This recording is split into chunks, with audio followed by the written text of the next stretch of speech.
Ma bande dessinée est d'abord à propos des enfants, d'enfants et de politique.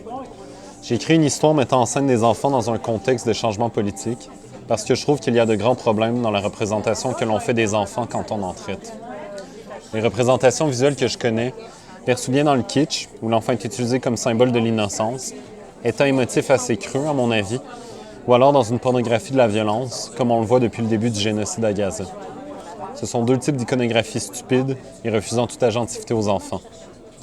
Je ne voulais donc pas faire une histoire qui faisait des enfants des victimes, mais des personnes dont l'empathie parfois quelconque cohabitent avec un fort désir de communauté, d'esprit grégaire, et surtout avec une incroyable sensibilité face à l'injustice.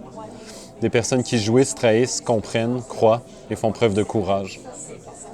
Il y a au moins 5 ans de cela, j'ai commencé à m'intéresser à l'histoire de Jérôme Savonarola, un prêtre idéaliste et fanatique qui, en pleine Renaissance italienne, leva une armée d'enfants des rues pour prendre le contrôle de la cité-État de Florence, alors un des cœurs de la modernité occidentale naissante.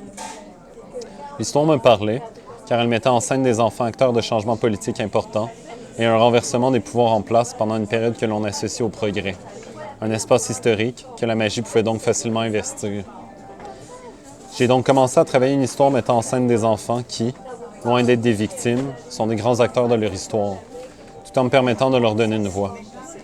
Le meilleur moyen pour moi de le faire étant justement de faire voix commune avec elles et eux, en partageant leur histoire avec notre histoire globale et mon histoire intime.